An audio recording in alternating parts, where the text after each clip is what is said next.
welcome to Global TV Online. As usual, we just had it's a hot things, and now it's an exclusive interview with international journalists. Yes, I'm talking about Shaka Sali from Voice of America. You're most welcome, sir. Thank you very, very much for hosting me. Yeah. Some of us who may be the first time to hear your voice, can you tell us, can you tell our viewers, who are you, by the way? Who is Shaka? Very interesting. Shaka happens to be a kid from HABARI, a very small southwestern Ugandan town. That's where Shaka was born. That's where Shaka grew up to about 15. Moved on to Kampala, the Ugandan capital. Did so many different things, including some of the professions that I was associated with, failed very miserably, and eventually headed for the nearest political tall grass, and that happens to be the United States of America. And now, as we see, you are in Tanzania.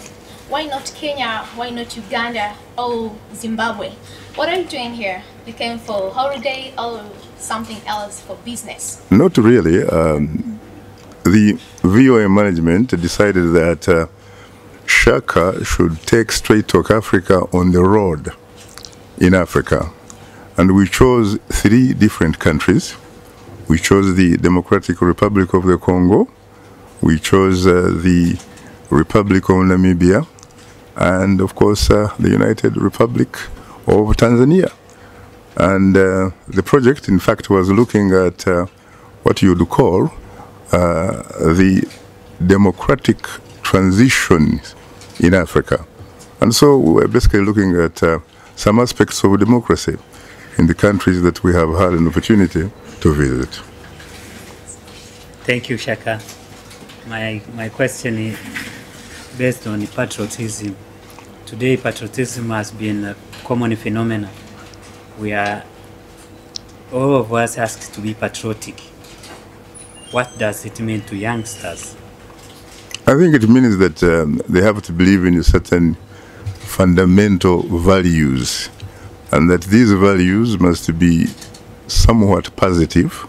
These values must provide them opportunities for them to develop, to learn, and become the best they can be at whatever they chose or whatever they want to be. You often say information is an oxygen. Of democracy. Of democracy. What does it mean? Basically what it means is that the more informed you are, the more you are likely to make informed decisions. On the other hand, if you are ignorant or if you are, information challenged, it becomes very easy for you to become a victim of other forces that, that happen to run or govern a society in which you live. So information is very, very important. Yes, as the African journalists and the environment itself, how do you see the profession itself, and what can you do to be as you? First of all, to be honest with you, if you want to be a journalist, you have to understand that you are talking about a calling, not simply an occupation or a profession. It's a calling, just like priests or preachers, just like teachers, just like physicians. I sometimes, in fact, describe journalism or a journalist as someone that has to combine the skills of a preacher, the skills of a teacher, the skills of a physician rolled into one. And you have to have a commitment, really. It's not simply about doing a job that is 9 to 5 so that you get or receive a salary. No, it's more than that. I also happen to think sincerely that you almost have to be an advocate of social economic justice for all of us. Apart from that, apart from the to know about your hobbies and lifestyle, because every day we just take you as a serious person. So in Nora wants to know about your hobbies, lifestyle maybe. Yes. Well, to be honest with you, I think you are quite correct that I am a serious person. Yeah. Because in fact, the role that I play requires that I do a lot of research. As a matter of fact, whenever you see me performing, I have to be honest with you. Whatever I do is a reflection of the hard work, the research that I have put into it. So what does that mean really? It means you have to read a lot. I read a lot. We're talking about books, we're talking about magazines, we're talking about academic journals, and I also have a lot of conversations with lots of people. I also sometimes, of course, go to some Kenyan restaurants to look for nyama choma sometimes. It is. Nice. Now, Shaka, we see most of the African countries are facing the same problem. Yeah. And that's poverty and the misunderstanding between the leaders and their people. And it's better if you cite examples of those problems and how do you address them? I honestly think that that is a very, very important question.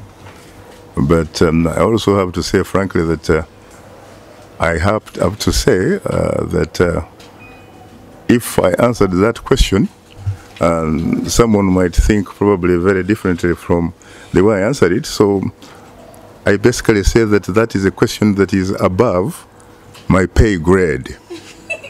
Why? Well, Why are you saying this? Because you see, when you do the sorts of things that I do and go on some of these trips, there are certain basic rules, basic understandings that we have to factor into the manner in which we interact with other people. So when they talk about freedom, freedom is not absolute. Freedom is relative. And so if I say sincerely that that is a question which I find to be above my pay grade, I think you only have to listen to me, sympathize with me, and understand me.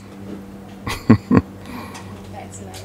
And what are the challenges that you come across till you are now, like an international journalist?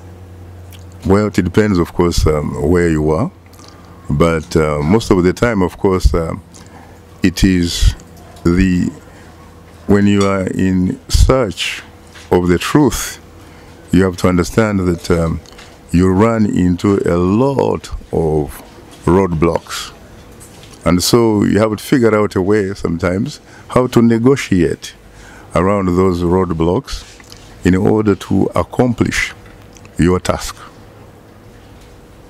Yes, Shaka, we have been reading and seeing the Western media and whatever that Africa is a black continent and everything from Africa it is portrayed negative. On your view, how can you address this? Yeah, I think that is a very, very important observation. But I also think that sometimes the people that cover Africa, a lot of times, frankly, they are somewhat ignorant sometimes. They may not understand the African culture. They may not understand the African politics. They may not, in fact, understand the history of Africa or the history of some of those countries. Others, of course, may be suffering from prejudice.